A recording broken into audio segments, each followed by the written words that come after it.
there's no question that we cannot speed train in a state of fatigue. Speed training is neurological, it's electrical, it's all CNS based, central nervous system based. So so if we are going to improve our central nervous system, we cannot do it in a state of fatigue. We are when we're tired. I picture being jet lagged, where you can't even think very well. You can't do advanced math. You can't read a book because you're too tired to focus. When you're in that state, you also cannot improve your speed. So even though speed training doesn't take a long time, as you know, you can do it a couple times a week for 20 minutes, and it's wonderful. But the consistency that it requires, week after week, and finding a time in the day when you are not tired. And as you know, so many kids today are paraded around to tournaments and stuff on weekends, and they're staying in hotels and they're not getting good sleep and they're playing like 10 games. And when that happens, I don't know if you can speed train for the next 4 days. They are so tired and so worn down that they can't do it. And I think that any type of performance, not just speed, but as I mentioned, reading or math, being a student, being a good parent, being a good spouse, all those things, we are in a way performing at the best of our capabilities, which requires a base of rest, recovery, sleep, nutrition, and hydration. If we are not doing those things, we never get to the next level, which is performance. And so I'm really big on that. And I'm going too long here, but I want to go right back to the idea that we suffer from a disease of more. Coaches are so afraid to do less and achieve more because outworking everybody else is a way to create job security for them. Like even when they get beat, if they can say, well, nobody works harder than us, they keep their job. And I think parents grew up with this. It's called anchor bias, where we just learn that to be a winner, you have to outwork the losers. And it's really not true. It's really working smarter and doing things right.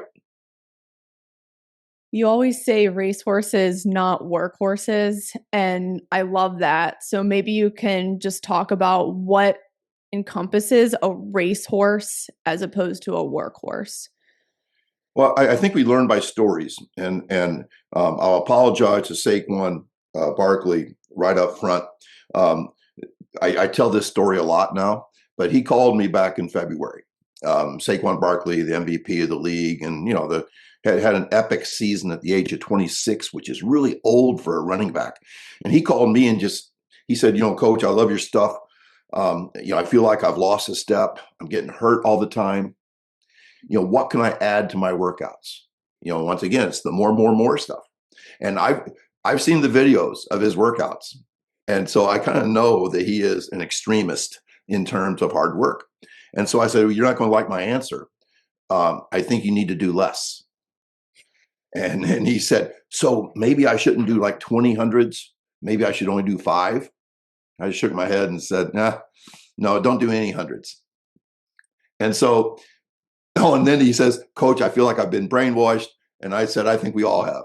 And so it's a great story. And I got him hooked up with Brian Kula, who trains Christian McCaffrey, and the incredible heptathlete Anna Hall, and several other top-notch people. And they met in LA, and he taught Saquon how to speed train. And Saquon speed trained twice a week during the season. He was injury-free. He had the best year of his life. I texted him one time and I said, leaner, younger, faster. And I think he was all three. And, it's just something that I think that, especially in soccer, where you deal with kids a lot, where soccer is like, yeah, but soccer, we have to run 7 miles. It still goes back to being healthy and fast. Every coach I've ever talked to, when I said, describe your best soccer player, they always start off with fast. Second word is explosive, which means highly athletic. They never say, well, they're slow and weak, but they can run all day. They never say that, but that's kind of how soccer kids train, which I think is kind of like detraining the things they need to get better at.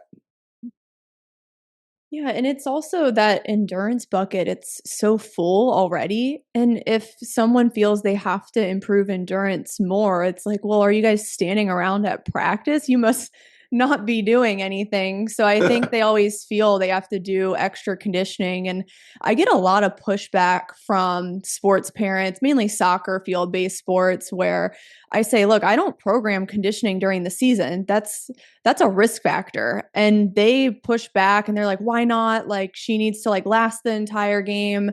And I'm just like, well, as far as injuries, we can't do this. She really needs to work on her speed and stay healthy and do less. And again, it's that struggle of doing less and not adding extra. But then players start to buy in when they see they have long term health. They actually look forward to the workouts. That's one thing my girls tell me all the time. We love speed workouts. Yes. They love it. And kids are really good at what they like. Yeah, that's true too. We all are, right? Yeah. Like if we take the old school model of sports in America, basically we make, of course, any fool can get another fool tired, but we try to do more and more and more, and we just teach more and more, and we get sloppy, and it's okay because we're getting in shape and all those things.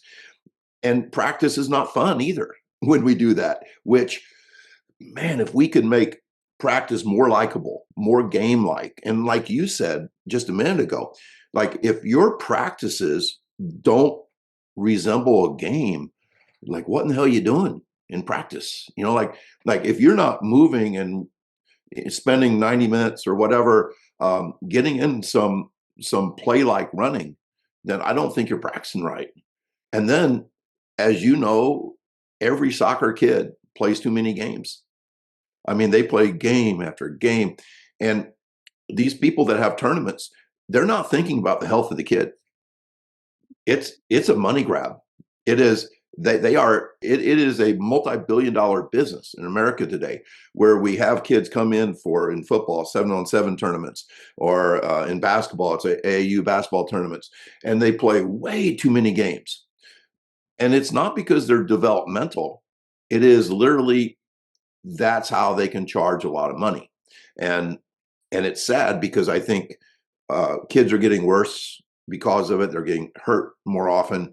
And you mentioned speed as being healthy. I think the speed and healthy are the same thing.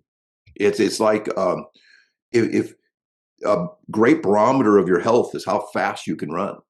If you are really slow because of what you did last weekend, you are unhealthy because of what you did last weekend, which means we need to maybe rethink what we do.